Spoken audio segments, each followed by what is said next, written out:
Some days ago, I was involved in a conversation on Facebook regarding the topic of mastering packages like Ozone, and there are many others. Although I have nothing against Ozone and I think you should use it, I also think that when you use packages like that, you should know what is the process that those packages are helping you with. With that objective, this video will show how to master a song using free plugins. Hello beautiful people, welcome to Synaptic Schism. My name is Vlad and this is a video of the Not an Engineer series because I'm not an engineer. Today I'm going to show you what is the thought process and the actions coming from that process when mastering a song. I will be using only free plugins because that was kind of the challenge and the objective. And this is going to be quite a long video because I will talk about what's in my head and what I'm going to do to act on that. First and foremost, a big thank you to Ho Pan Liang, I hope I didn't butcher your name, man, who provided this song because that was his post on Facebook. I already mastered the song and I took notes so that this video is shorter, but I'm pretty sure that it's still going to be pretty big. So buckle up and let's start. So I heard the song and I mastered it, but let's assume that I only heard the song once, and what I did was I took these notes you can see from these regions that I created here in Reaper. Okay, so these are areas that I want to be looking at and that I want to understand what is it that I'm doing to affect these areas. Okay, I'm going to show you why I created these areas specifically, and I'm going to use a frequency analyzer. In this case it's Voxengo Span. It's a free, really good spectral analyzer, and I will be using it to show you. So this first section, let's hear it.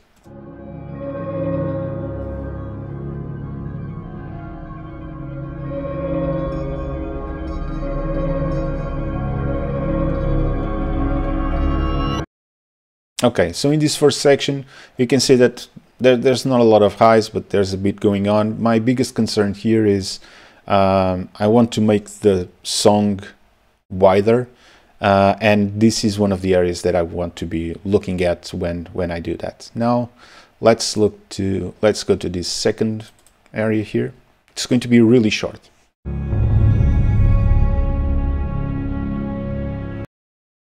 Okay, so two things: a lot of low end, a lot more low end than in the previous section, which means that the low end is not really tight, it's a bit all over the place. That might be on purpose or not.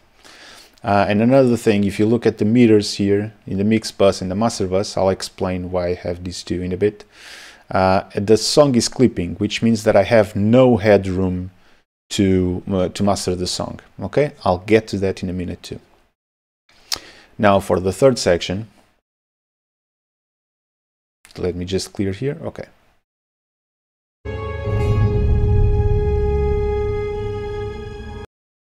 Okay, more low end, pretty high here. Now clear, go to this section.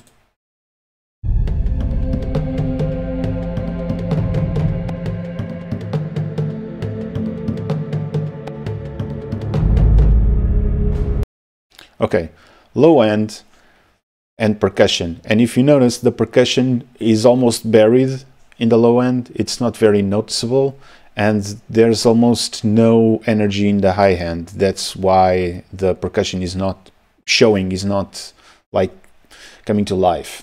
Also, this section and the next one are also like the big things happening in the song, and the next one, which I call the climax, is the one I'll be focusing on the most. So let's hear it.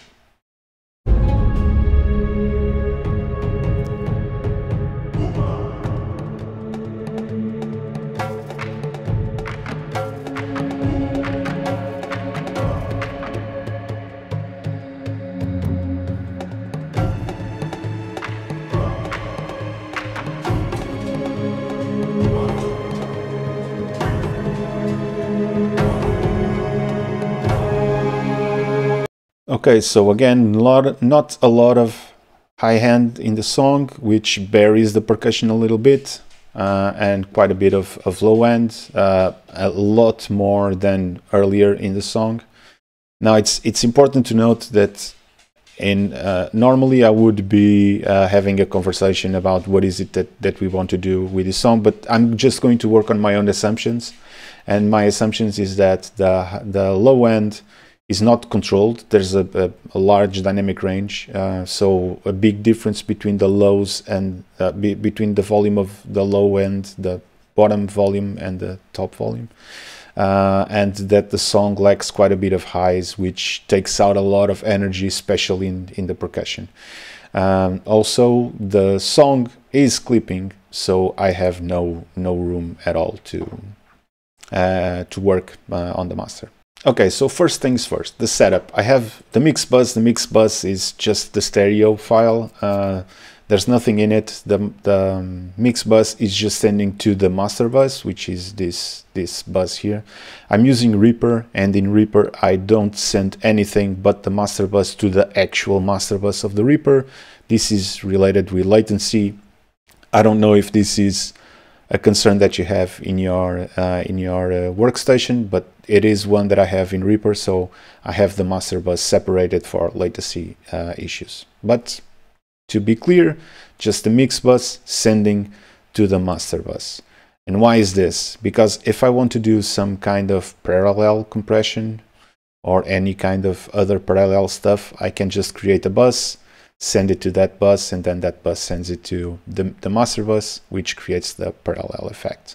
This is the reason why I have these two buses and not just one, or just not one sending to Reaper's master bus, and so on and so forth. The song is way too loud. I need to lower and to give headroom for the master. So I'll just search for anything that allows me to control volume or gain. In this case, this will do just fine. So this basically, I'm just removing 6 dB of gain here, just to have room to work. So the song, instead of clipping in here, should be around -6. Yeah, you see there, -6 instead of just hitting the 0. That's what I want. That's really the only thing that I wanted to achieve here. So this section 1, I'll use it mostly to look at the stereo image later on, but in here I want to do another thing. I'm going to pull this plugin. It's also free. It's called Isolate, and what this allows me is to listen to different bands. I can do that by frequency, solo or mute them, or in this case I want to hear the mid band and the side band. And the reason why I want to do this, I want to understand if the lows are spread in the stereo image, or if they are concentrated in the middle, like if they were mono. This is relevant for a thing that I want to do next. So we just mono this. I'm just going to hit replay here so that we hear this in the loop.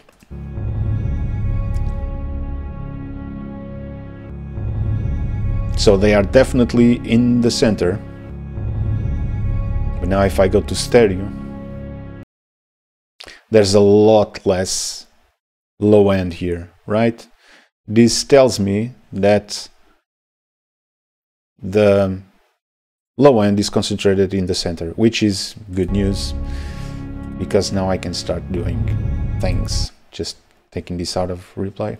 What I do next is I'm going to cut at 20 Hertz. I'm going to look for Nova. This I'm actually using other plugins right now, but I said that I was going to use only free plugins. I really love Nova. I mean, I have other plugins right now, and I still love this one. It's simple, it's powerful, it's useful. So we don't need any of the bands, we just need a high pass. I'm going to do a cut at 20 Hertz. I'm going to do a pretty steep slope. Why do I do this? So there's a lot of energy below 20 Hertz, which we cannot hear. Now, an argument against doing this is that we don't only listen to the low end, we also feel it. That's a pretty good argument. For my mixes, and I'm talking exclusively about my mixes, I expect people to listen to them on their headphones or on their computer. So I really don't want all of this energy coming through. Now, I'm also going to do a low pass filter at 20 Hertz. And the only reason why I do this, and I've been debating if I should be doing this or not. So same idea. Above 20K, we don't listen to it. In fact, for instance, someone like me, I can only listen at around between 35 and 15K because I'm old. The reason why I do this is when we use saturation later on, if the saturation plugin doesn't have anti-aliasing, it's going to create a bunch of noise that we really don't want. So I'm just cutting this before I start to master because of plugins that don't handle that that well. However, I think that it is suspicious to do this. I don't think that there's really a good reason to do this if we are using plugins that do, for instance, oversampling, and that are not going to create issues with the higher frequencies. As a good starting point, I would cut everything that is outside the human hearing, just for the sake of guaranteeing that everything that we are treating is this. Although I will be the first to admit that this step is highly debatable. Okay, now all that I've done so far is still in the mix. It's stuff that I would have in my mixes. I'm adding these here so that as a preparation to the actual mastering process. Okay, so these are things that I consider mix wise, not mastering wise, but that they need to be here for me to start mastering the song. All right, so we gain some headroom, we cut everything that is outside the human hearing. Cutting all of this stuff is debatable, so now we'll start to master. And there are two things that are going to happen. At some point, I'm going to increase the volume of the whole song with a limiter, which means that all of the good stuff is going to pop up and all of the bad stuff is going to pop up even more. Okay, so the first thing that I do is actually the last step of the process, which is the limiter. So I'm going to look for loud max. Where is loud max? Here it is. So also a free plugin. So loud max, with this we are going to with this lever here we are going to increase the volume of the total volume, and with this we are going to say what is the ceiling, what is the highest that we want to listen to. Now ISP is, if I'm not mistaken, intersample processing. It avoids clipping between samples. Now I'm going to assume that this is for streaming, for instance, for Spotify. So I'm going to set the ceiling at -1. If I'm clipping a little bit here, I often have this at -1.1, but our objective is the -1. And then I'm going to increase this. So I'm going to the loudest part of the song, which should be around here. And I'm just going to increase this.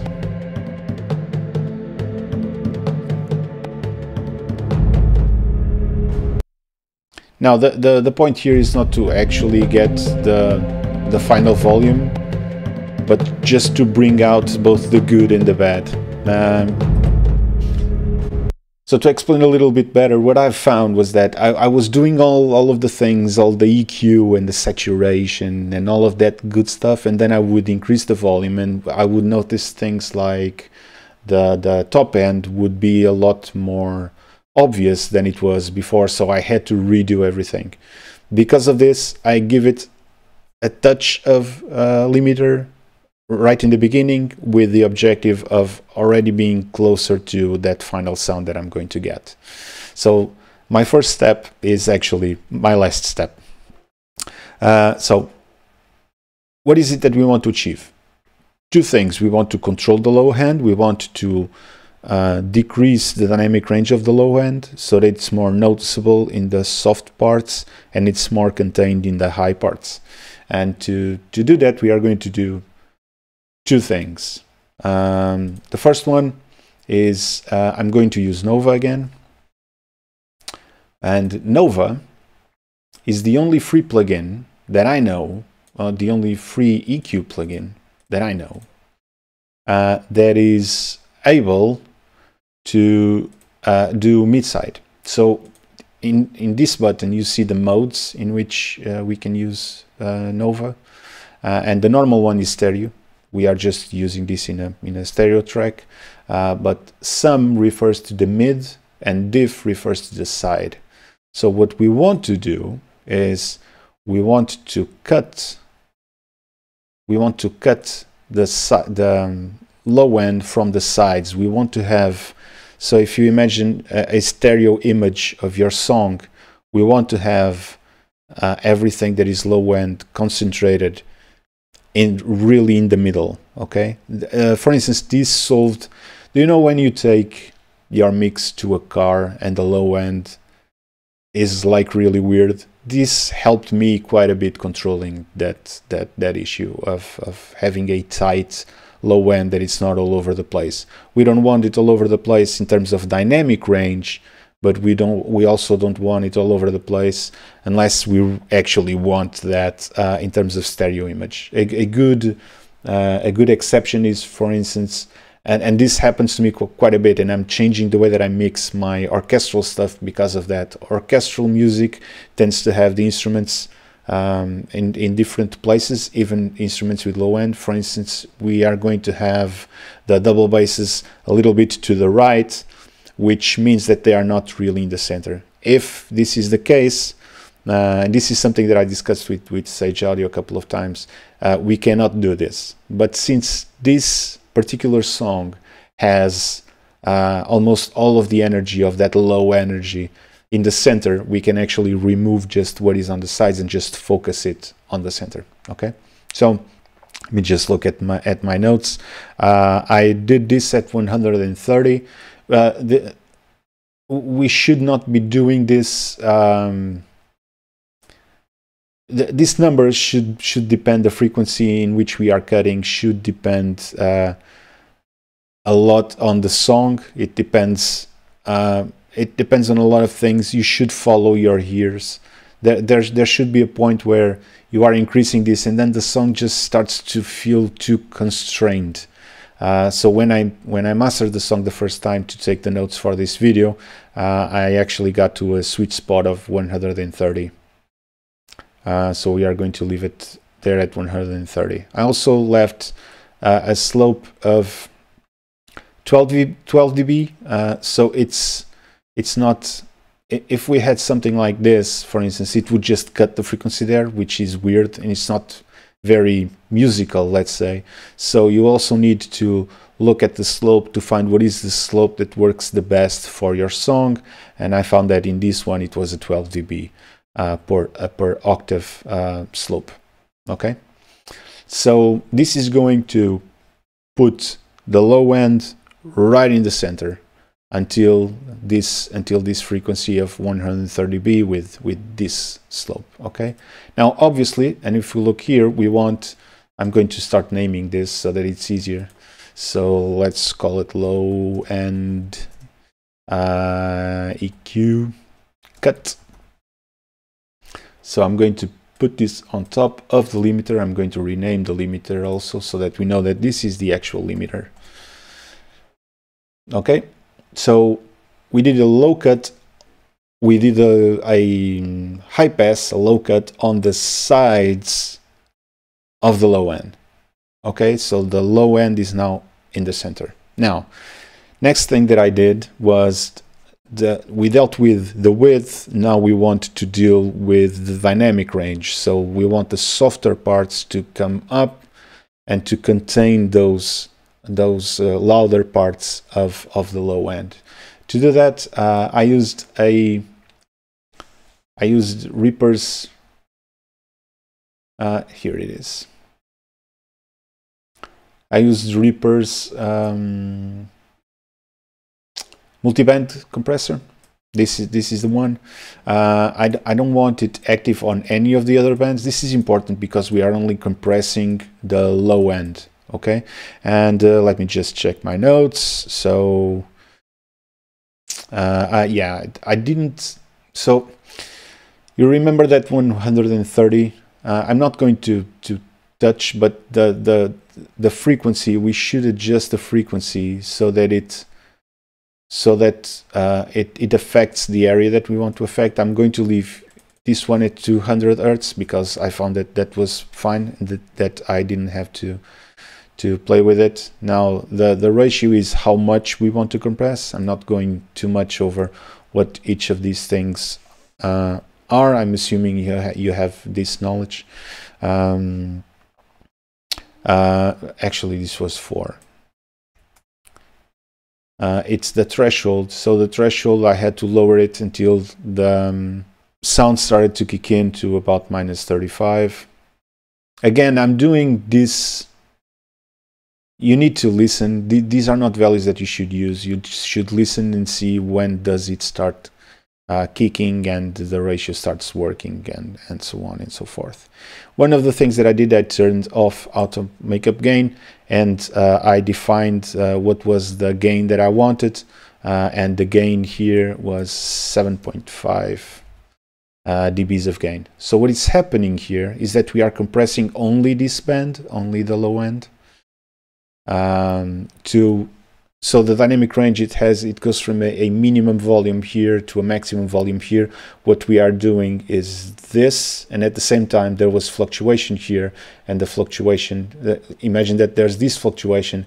Now we shorten that fluctuation by compressing it, and then because this lowered the volume of everything, with the gain we compensated that volume to go a little bit up, which means that the low end is going to be more present and is going to be better heard. So the compressor goes after the EQ cut, and now let's listen to, for instance, to the difference that it makes here with these. So let's listen to the difference. I'm going to turn them on and off so that you can check it out.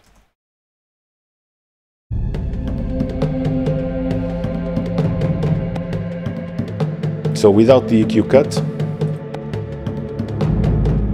I don't know if you can listen to this on YouTube, but since I'm on my headphones, there's this mist of low end that is going on, and it just disappears. Everything, the low end does like this, like. So let's listen again. Now this is with the low end, with the low end EQ on. And now off.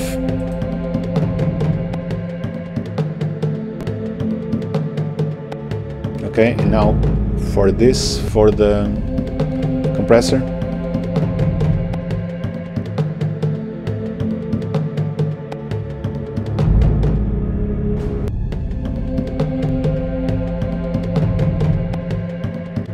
All right.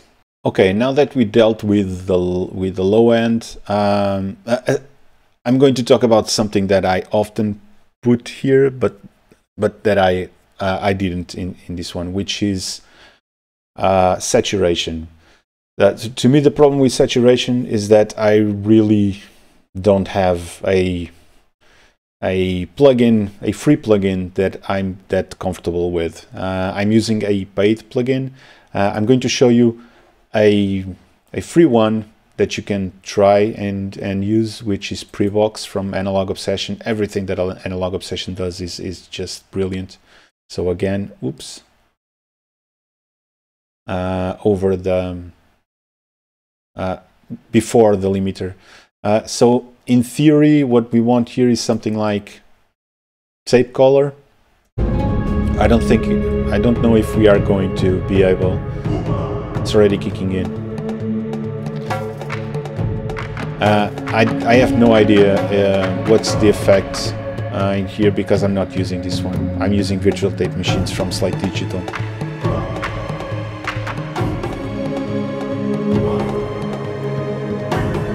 Yeah, it definitely gets quite a bit of body. The song opens up quite a bit. However, as far as free plugins go, you can definitely try this one. It's a good one, but I'm not going to delve too much into it, given my lack of experience with the actual plugin. But the idea is to have saturation. I've been adding saturation before the final EQ. I don't know if that's the best way to put it in the chain, but that's the way that I feel more comfortable about it. Now, one final step as far as plugins go, I'm going to add another TDR Nova here. So what I want to do with this, again, before the limiter, not after the limiter, before the limiter. What I want to achieve with this, I just need this last shelf. What I want to do with this is to add clarity and make it wider. Okay, I'm going to show the effect in a pretty exaggerated way, and then I'm going to put it the way that I did in the master. So what we want here is not stereo. We want the diff. So we are affecting the stereo, the things that are not in the center, and I want to just increase clarity. So let's listen to this for a bit.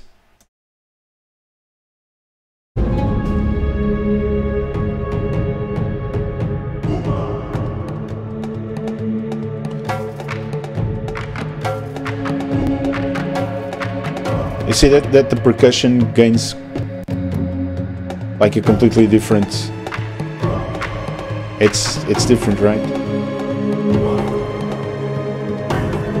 So what I did in the mix, in the actual mix, was around 1.5, and I only increased 2 dB to get the desired effect. But the point here is that I identified that I wanted more clarity and more width, and for that reason I used an EQ on the sides to increase the higher frequencies with a shelf. Okay, that's the point that I'm trying to bring home.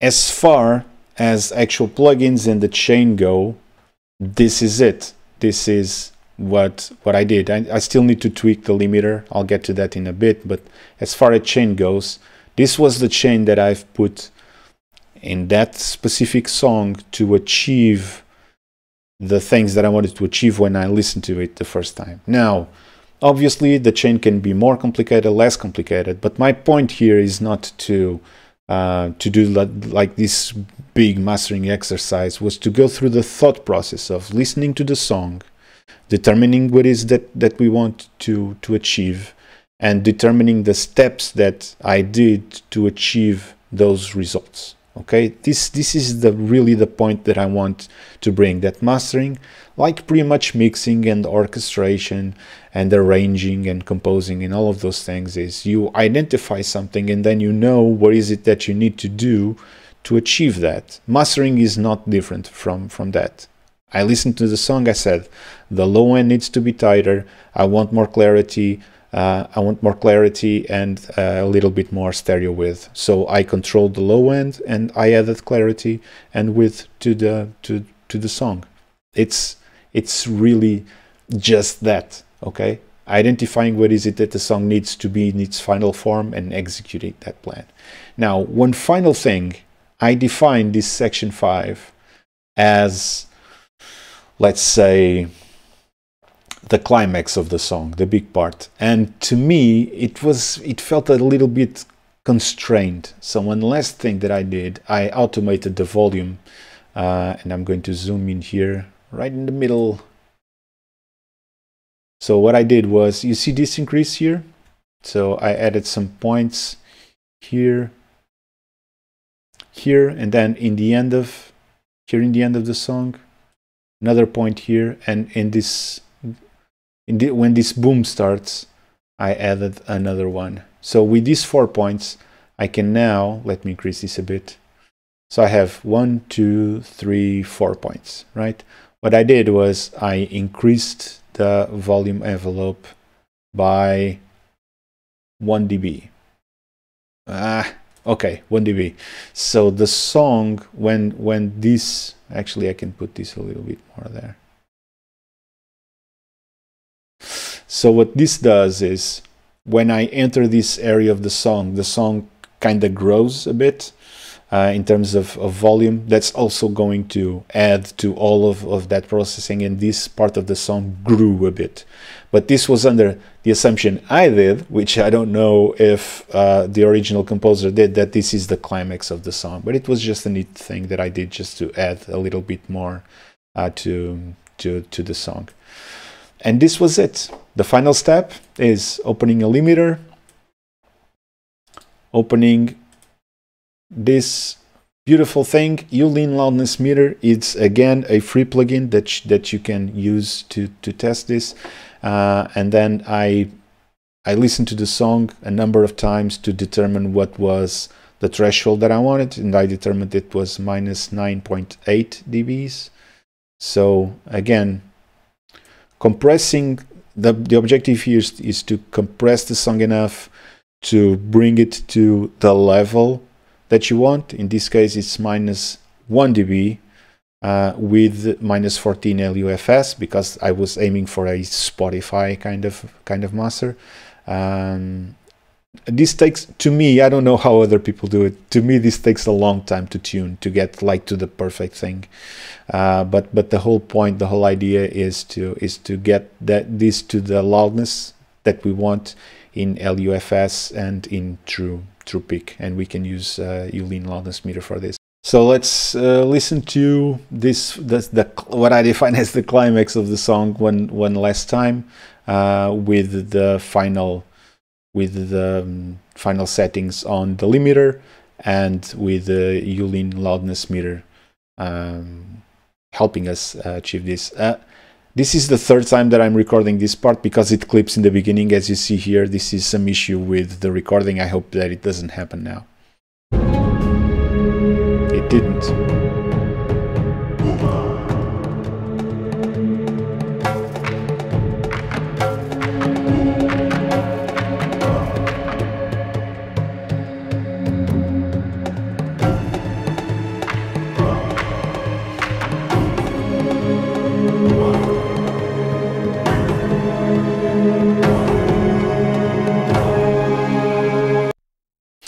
Okay, the one point that I want to do here is that you see these, so according to Uline loudness meter, we are clipping here, but it's not showing any clipping, and if you look, it's actually never going above 1 dB. I don't know if I should trust this or this, so I've opted to trust this one, because if there's anything above this threshold, it's going to put some markers here for the left and right channels. Also, the integrated LUFS here is high because I'm not listening since the beginning of the song. This song is clocking in the full song at minus 14 point something LUFS. So this concludes the video. Pretty long video, but I hope that it helped. The objective here is not to teach you to master a song. I don't think that I have enough knowledge, and I'm pretty sure that I did a lot of mistakes during this video. The point here, the point that I want to bring home is that if you understand the process, which is you want to increase the loudness, you need to identify what's good about your song, what's bad about your song, and address those things so that you can abuse the good things that the song has and minimize the bad things that the song has. That's the whole purpose of mastering, is to sculpt the final looks of your song. And there's a process for that, and there's a thought process around this. So with that in mind, I really hope that this video helped. I am sorry if I did any mistake in this video, which I'm pretty sure that I did. And until my next video, bye bye.